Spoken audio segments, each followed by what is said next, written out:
Friends, പുതിയൊരു വീഡിയോയിലേക്ക് എല്ലാവർക്കും സ്വാഗതം. മിഥുൻ ബോസ് ഡയറക്ട് ചെയ്തിട്ടുള്ള എബനേസർ എന്ന് പറയുന്ന സിനിമ കണ്ടു കഴിഞ്ഞു. മലയാളം മൂവിയാണ്, ഹൊറർ മൂവിയാണ്. ഏതാണ്ട് 1.5 മണിക്കൂറിനടുത്ത് ദൈർഘ്യമുള്ള സിനിമയാണ്. കുറേയധികം പുതുമുഖങ്ങൾ അഭിനയിച്ച സിനിമയാണ്. സത്യം പറഞ്ഞാൽ ഇങ്ങനെ ഒരു സിനിമ റിലീസ് ചെയ്തിട്ടുള്ള കാര്യം എനിക്ക് അറിയില്ലായിരുന്നു. ഇന്ന് വളരെ യാദൃശ്ചികമായിട്ട് ഇൻസ്റ്റാഗ്രാം നോക്കിയ സമയത്താണ് ഇങ്ങനെയൊരു സിനിമ വന്നിട്ടുണ്ടെന്ന് അറിയാൻ പറ്റിയത്. അതും ഹൊറർ മൂവിയാന്ന് കണ്ടപ്പോൾ പിന്നെ ഒന്നും നോക്കിയില്ല, നേരെ പോയി സിനിമ കണ്ടു. ഇപ്പോൾ യൂട്യൂബ് ചാനലായിട്ടുള്ള ഷോർട്ട് സ്റ്റുഡിയോസ് പ്രൊഡക്ഷൻസ് എന്ന് പറയുന്ന ചാനലിനകത്താണ് സിനിമ വന്നിട്ടുള്ളത്. 5 ദിവസങ്ങൾക്ക് മുൻപായിട്ടാണ് സിനിമ റിലീസ് ചെയ്തിട്ടുള്ളത്. ഇതിനോടൊപ്പം തന്നെ ഏതാണ്ട് 4 ലക്ഷത്തിനടുത്ത ആളുകൾ ഈ സിനിമ കണ്ടു കഴിഞ്ഞു. മാത്രമല്ല, ഈ സിനിമ ഡയറക്റ്റ് യൂട്യൂബിലാണ് റിലീസ് ചെയ്തിട്ടുള്ളത്, തിയേറ്ററിൽ വന്നിട്ടില്ല. എന്തായാലും സിനിമ കണ്ടിട്ട് മൊത്തത്തിലുള്ള അഭിപ്രായം പറയുകയാണെങ്കിൽ കുഴപ്പമില്ലാണ്ട് കണ്ടിരിക്കാൻ പറ്റിയ സിനിമയാണ്. ഇപ്പൊ നമ്മുടെ മലയാളത്തിൽ വന്നുകൊണ്ടിരിക്കുന്ന പ്രേത സിനിമകളൊക്കെ നോക്കിയാൽ അറിയാൻ പറ്റും, എല്ലാത്തിനകത്തും ഒരേ പാറ്റേൺ ആണ് യൂസ് ചെയ്യാറുള്ളത്. അതായത് ഈ സ്റ്റോറി പോകുന്ന സംഭവം ശ്രദ്ധിച്ചാൽ അറിയാൻ പറ്റും. പഴയ വീട്, ഒറ്റപ്പെട്ട വീട്, അടച്ചിട്ട വീട്, പിന്നെ പ്രേതത്തിന് പ്രതികാരം, അതേപോലെ തന്നെ മൂങ്ങ, വവ്വാല്, ചിലന്തിവല, ഊഞ്ഞാല്, എല്ലാ സംഭവങ്ങളും ഇതിനകത്തും കാണാനുണ്ട്. അപ്പൊ കുറേ ക്ലീശ സാധനങ്ങൾ കുത്തി നിറച്ചിട്ടുണ്ട്. എന്നാൽ കുറേ അധികം ക്ലീശ സംഭവങ്ങളെ ഒഴിവാക്കാനും ട്രൈ ചെയ്തിട്ടുണ്ട്. പിന്നെ വയലിൻ വായിക്കുന്ന പ്രേതം തുടങ്ങിയ സംഭവങ്ങളൊക്കെ ക്ലീശയാണല്ലോ, അപ്പൊ അതൊക്കെ ഇതിനകത്തും അതേപോലെ തന്നെ ഉണ്ട്. എന്നാലും ഞാൻ പറഞ്ഞില്ലേ, കണ്ടിരിക്കാം, അത്രേ ഉള്ളൂ. ഇതിനകത്ത് ഭയങ്കരമായിട്ടുള്ള പുതുമ കാര്യങ്ങളൊന്നും വന്നിട്ടില്ല. നമ്മുടെ സ്ഥിരമായിട്ട് പറയുന്ന കഥ പോലെ തന്നെ ഒരു പഴയ തറവാടിനകത്താണ് പ്രേതമുള്ളത്. പ്രേതത്തിന് ഒരു വലിയ പ്രതികാരമുണ്ട്. ആ പ്രതികാരത്തിന് വേണ്ടിയിട്ട് കുറെ പേര് നിമിത്തമാകുന്നു. വളരെ യാദൃശ്ചികമായിട്ട് കുറെ പേര് ആ തറവാട് വീട്ടിലെത്തുന്നു. അപ്പം ഇതൊക്കെ ഫോഴ്സ്ഫുള്ളി ആണ് ഈ കഥാപാത്രങ്ങളൊക്കെ ഈ വീടിനകത്തേക്ക് ഈ സിനിമയിൽ കൊണ്ടുപോയിട്ടുള്ളത്. ഓൾറെഡി പ്രേതം ആ വീടിനകത്ത് കിടപ്പുണ്ട്. അപ്പൊ പ്രേതമുള്ള ഒരു വീടിനകത്തേക്ക് പ്രേതത്തിന്റെ പ്രതികാരം നിറവേറ്റാൻ വേണ്ടിയിട്ട് കഥാപാത്രങ്ങളെ എത്തിക്കുക എന്ന് പറയുന്ന സംഭവം സ്വാഭാവികമായിട്ട് സംഭവിക്കുന്നില്ല. വളരെ ഫോഴ്സ് ചെയ്തിട്ടാണ് സ്ക്രിപ്റ്റിൽ അതൊക്കെ ഉൾപ്പെടുത്തിയിട്ടുള്ളത്. അപ്പൊ നമ്മുടെ തമിഴ് സിനിമകളൊക്കെ നോക്കിയാൽ അറിയാൻ പറ്റും. ഈ തമിഴ് സിനിമകൾ, പ്രേത സിനിമകളൊക്കെ നോക്കുമ്പോൾ അതിനകത്ത് സ്ഥിരം കാണുന്ന ഒരു കാഴ്ചയാണ് കുറച്ച് യുവാക്കളും യുവതികളൊക്കെ ചേർന്നിട്ട് ട്രിപ്പ് പോകും കാടിനകത്തേക്ക്. അപ്പൊ ഇവർ കൂട്ടമായിട്ട് പോകും, അങ്ങനെ പ്രേതമുള്ള സ്ഥലത്തെത്തും. അതേ സംഭവം തന്നെയാണ് ഇതിനകത്തും കാണിച്ചിട്ടുള്ളത്. ഒരു ഗ്യാങ് ആണ് പ്രേതമുള്ള വീട്ടിലേക്ക് പോകുന്നത്. ആ വീട്ടിലെത്തുന്നു.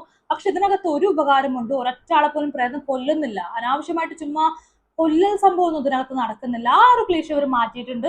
എന്നാലും പ്രേതമുള്ള വീട്ടിലേക്ക് എത്തിക്കുകയാണ്. അപ്പൊ സിനിമയുടെ കഥ എന്ന് പറയുന്നതും ഇത്രയൊക്കെ തന്നെ ഉള്ളൂ. ഇതിലെ പ്രധാന കഥാപാത്രമായിട്ടുള്ള അഞ്ജന പ്രകാശ് ചെയ്യുന്ന നായിക കഥാപാത്രം. അപ്പൊ അഞ്ജന പ്രകാശിനെ അറിയാലോ, പാച്ചുവും അത്ഭുത വിളക്കും, ടർബോ പോലുള്ള സിനിമകളിലൊക്കെ നായികയായിട്ട് അഭിനയിച്ചിട്ടുള്ള വ്യക്തിയാണ് അഞ്ജന പ്രകാശ്. അപ്പൊ പുള്ളിക്കാരിയാണ് ഇത് ലീഡ് ചെയ്യുന്നത്. പുള്ളിക്കാരിയുടെ ഫാദറിന്റെ നാട്ടില് കുറച്ച് സ്ഥലം കാര്യങ്ങളും ഉണ്ട്. അപ്പൊ സാമ്പത്തിക പ്രശ്നം വരുന്ന സമയത്ത് ഇവരെന്ത് ചെയ്യുന്നു, ആ വീടുമായിട്ട് ബന്ധപ്പെട്ട സ്ഥലമൊക്കെ വിൽക്കാൻ തീരുമാനിക്കുകയാണ്. അപ്പൊ എന്ത് ചെയ്യണം, സ്വാഭാവികമായിട്ടും നായികയുടെ ആ തറവാട് തെരഞ്ഞു പോവേണ്ടി വരും. പോണ പോക്കിൽ പുള്ളിക്കാരി എന്ത് ചെയ്യും, ഫ്രണ്ട്സിനൊക്കെ കൊണ്ടുപോകും. ഇത്രയുമാണ് സംഭവിക്കുന്നത്. പിന്നെ അവിടെ ചെന്നിട്ടുണ്ടാവുന്ന കാര്യങ്ങളൊക്കെയാണ് കഥയിലൂടെ പറയുന്നത്. അപ്പൊ ഈ ഒരു 1.5 മണിക്കൂർ എന്ന് പറഞ്ഞാൽ പ്രത്യേകിച്ചൊന്നും പറയുന്നില്ല. അവസാനത്തെ ആ ഒരു കുറച്ച് സമയം മാത്രമാണ് കാര്യമായിട്ട് എന്തെങ്കിലുമൊക്കെ പറയാൻ ട്രൈ ചെയ്തിട്ടുള്ളത്. അപ്പൊ ആ പ്രതികാരം എന്ന് പറയുന്നതും ഓക്കെ, അതൊരു കാരണമാണെങ്കിൽ പോലും അത് നമുക്ക് ഇത്രയും വർഷം പ്രേതം കാത്തിരിക്കേണ്ട ഒരു കാരണമായിട്ടൊന്നും നമുക്ക് തോന്നുന്നില്ല എന്നുള്ളതാണ് അടുത്ത കോമഡി. അപ്പൊ ആ ഒരു റീസണബിൾ അല്ലാത്തൊരു പ്രശ്നം ഇതിനകത്ത് കാണാനുണ്ട്. അതുപോലെ തന്നെ ഈ 1.5 മണിക്കൂറിനടുത്തേക്ക് വരേക്കും കഥ കൊണ്ടുപോവാന്ന് വെച്ചാൽ വലിച്ചു നീട്ടിയാണ് കഥ കൊണ്ടുപോകുന്നത്. അനാവശ്യമായിട്ടുള്ള കുറെ സിറ്റുവേഷൻസ് ഒക്കെ ഉണ്ടാക്കുന്നുണ്ട്. ഈ മറ്റേ ക്ലോക്ക് തനിയെ ഓടുന്ന സംഭവം, അതുപോലെ തന്നെ ഊഞ്ഞാലാടുന്ന പ്രേതം, അത് ഇതെന്നൊക്കെ പറഞ്ഞിട്ട് അവിടെയാണ് പ്രേത സിനിമകളുടെ ഏറ്റവും വലിയ അപാകത എന്ന് പറയുന്നതും. ഇവിടുത്തെ വർഷങ്ങളായിട്ടുള്ള പ്രേതങ്ങൾക്ക് ഊഞ്ഞാൽ മസ്റ്റ് ആണല്ലോ. ഈ ഊഞ്ഞാലില്ലെങ്കിൽ ഇവരെന്താ ചെയ്യുക? അത് ഭയങ്കര ചോദ്യമാണ്. ഇവിടുത്തെ പ്രേതങ്ങൾക്കൊക്കെ ഊഞ്ഞാൽ മസ്റ്റ് ആണ്. അപ്പൊ ഇങ്ങനെയുള്ള കുറെ സ്ഥിരം സംഭവങ്ങളുണ്ട്. അപ്പൊ എനിക്ക് തോന്നിയ കാര്യം എന്താന്ന് വെച്ചാൽ, ഇതിന്റെ സ്ക്രിപ്റ്റ് കുറെ കൂടി നന്നാക്കിയിരുന്നുവെങ്കിൽ ഇവർക്ക് കുറെ കൂടി വൃത്തിയിൽ ഈ സിനിമ ചെയ്യാൻ പറ്റുമായിരുന്നു എന്നുള്ളതാണ്. അതായത് സിനിമ ഇവർ ഓൾറെഡി വൃത്തിയിലാണ് ചെയ്ത് വെച്ചിട്ടുള്ളത്. വളരെ വൃത്തിയായിട്ടാണ്, നീറ്റായിട്ടാണ് മേക്ക് ചെയ്തിട്ടുള്ളത്. അപ്പൊ ടെക്നിക്കലി അത്രയും പെർഫെക്റ്റ് ആയിട്ട് നിൽക്കുമ്പോൾ അതിനനുസരിച്ച് കുറച്ചും കൂടി നല്ല സ്ക്രിപ്റ്റ് എടുത്തിരുന്നുവെങ്കിൽ, ഡെപ്തുള്ള സാധനം എടുത്തിരുന്നുവെങ്കിൽ സിനിമ ഉറപ്പായിട്ടും കുറച്ചും കൂടി നല്ല അഭിപ്രായങ്ങൾ നേടുമായിരുന്നു. ഇപ്പൊ നമ്മുടെ ഭൂതകാലം എന്ന് പറയുന്ന സിനിമയുണ്ട്.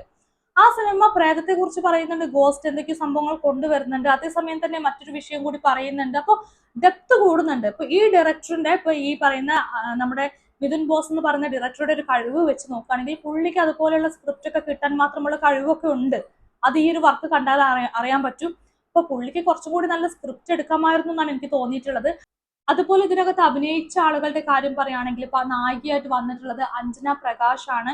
പുള്ളിക്കാരിയെ നമുക്ക് ഓൾറെഡി അറിയാലോ, പാച്ചുവും അത്ഭുത വിളക്കും അതുപോലെ ടർബോ പോലുള്ള സിനിമകളിലൊക്കെ വന്നിട്ടുണ്ട്. അപ്പൊ അതിനകത്തൊക്കെ നല്ല നല്ല അടിപൊളിയായിട്ടുള്ള പെർഫോമൻസ് കണ്ടിട്ട് ഇതിനകത്തേക്ക് കാണുന്ന സമയത്ത് കുറച്ച് പ്രശ്നമൊക്കെ തോന്നുന്നുണ്ട്. എന്നാൽ അതേ സമയം തന്നെ ഇത് നല്ലൊരു ആർട്ടിസ്റ്റ് ആണെന്ന് പുള്ളിക്കാരുടെ ഫേസിനകത്ത് കാണാനുണ്ട്. ഇത് ഏത് കാലത്ത് ഷൂട്ട് കഴിഞ്ഞ മൂവിയാന്ന് എനിക്ക് അറിഞ്ഞുകൂടാ. കുറച്ച് പഴക്കമുള്ള സിനിമയാണെന്ന് തോന്നുന്നു. അങ്ങനെയാണെങ്കിലും ശരി, ഒരു ആർട്ടിസ്റ്റിക് ഫേസ് തന്നെയാണ് പുള്ളിക്ക് ഉള്ളത്. അതുകൊണ്ട് പുള്ളിക്കാരുടെ പെർഫോമൻസ് ഒക്കെ കൊള്ളാം എന്നാണ് എനിക്ക് തോന്നിയിട്ടുള്ളത്.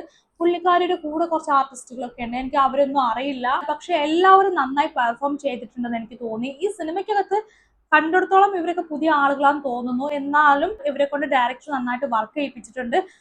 അതേപോലെ നമ്മുടെ ഗീതി സംഗീതയാണ് സിനിമയിൽ ഒരു പ്രധാനപ്പെട്ട വേഷം ചെയ്തിട്ടുള്ളത്. എല്ലാ സിനിമകളിലെയും പോലെ തന്നെ പുള്ളിക്കാരി അപ്പുറത്തെ വീട്ടിലെ ആളാണ്, ഇപ്പുറത്തെ വീട്ടിൽ വന്നിട്ട് വേലക്കാരി സംഭവമൊക്കെ ചെയ്യുന്നുണ്ട്. അപ്പം സ്ഥിരം വേലക്കാരി റോളുകൾ ചെയ്തുകൊണ്ടിരിക്കുന്ന ഗീതി സംഗീത ഇതിനകത്തും ഏതാണ്ട് അതിന് സമാനമായിട്ടുള്ള കഥാപാത്രമാണ് ചെയ്തിട്ടുള്ളത്. ആ ഒരു കഥാപാത്രത്തിൽ എനിക്ക് പ്രത്യേകിച്ച് ഒരു പുതുമയും ഫീൽ ചെയ്തിട്ടില്ല. പിന്നെ പ്രമോദ് വെളിയനാട് ഇതിനകത്തൊരു കഥാപാത്രം ചെയ്തിട്ടുണ്ട്. എല്ലാ സിനിമകളിലെയും പോലെ തന്നെ, ഗീതിയുടെ കാര്യം പറഞ്ഞ പോലെ തന്നെ എല്ലാ സിനിമകളിലും കാണുന്ന പോലെ തന്നെയുള്ള പെർഫോമൻസ് ആണ്. വേറെ ഭയങ്കര സംഭവമായിട്ടൊന്നും ഇതിനകത്ത് കാണാനില്ല. വിലാസ് ചന്ദ്രഹാസൻ നായർ ഒരു കഥാപാത്രം ചെയ്തിട്ടുണ്ട്. പുള്ളിക്കാരൻ അത് നന്നായിട്ട് ചെയ്തു എന്നാണ് എനിക്ക് തോന്നിയിട്ടുള്ളത്. ഒരു അന്വേഷണ ഉദ്യോഗസ്ഥന്റെ ആ ഒരു സംഭവമൊക്കെ പുള്ളിക്കാരന്റെ ആ ഒരു ബോഡി ലാംഗ്വേജിലൊക്കെ അറിയാൻ പറ്റുന്നുണ്ട്. അപ്പൊ പുള്ളിക്കാരൻ ആ ക്യാരക്ടർ നന്നായി ചെയ്തതായിട്ടാണ് പേഴ്സണലി ഫീൽ ചെയ്തിട്ടുള്ളത്. പിന്നെ ഞാൻ പറഞ്ഞില്ല, ഓൾമോസ്റ്റ് എല്ലാവരും നന്നായിട്ട് അഭിനയിച്ചിട്ടുണ്ട്. ഇതിനകത്ത് ഭയങ്കര മിസ്കാസ്റ്റിംഗ് ആയിട്ട് എനിക്ക് തോന്നിയിട്ടുള്ളത് അഞ്ജന പ്രകാശ് ചെയ്യുന്ന കഥാപാത്രത്തിന്റെ അമ്മയായിട്ട് അഭിനയിക്കുന്ന ക്യാരക്ടറാണ്. ഏതോ ചെറുപ്പക്കാരിയായിട്ടുള്ള ഒരു പുള്ളിക്കാരിനെ പിടിച്ചു കൊണ്ടുവന്നിട്ട് പുള്ളിക്കാരിക്ക് ചേരാത്ത രീതിക്കുള്ള കുറച്ച് പ്രായമായിട്ടുള്ള കഥാപാത്രം ചെയ്യിപ്പിച്ച പോലെ തോന്നിപ്പോയി. അതായത് പുള്ളിക്കാരി വളരെ ചെറുപ്പമാണ്, പുള്ളിക്കാരിക്ക് ആപ്റ്റ് ആയിട്ടുള്ള ഒരു ക്യാരക്ടർ അല്ല അതെന്ന് പേഴ്സണലി എനിക്ക് തോന്നിയിട്ടുണ്ടായിരുന്നു. സോ ആ ഒരു ക്യാരക്ടർ മാറ്റി നിർത്തി കഴിഞ്ഞാൽ ബാക്കി എല്ലാവരും നന്നായിട്ട് അഭിനയിച്ചു എന്നുള്ളതാണ് എൻ്റെ ഒരു അഭിപ്രായം. പുള്ളിക്കാരി അഭിനയിച്ചിട്ടുണ്ട്, പക്ഷെ അത് മിസ്കാസ്റ്റ് ചെയ്യപ്പെട്ടു എന്നാണ് തോന്നിയത്.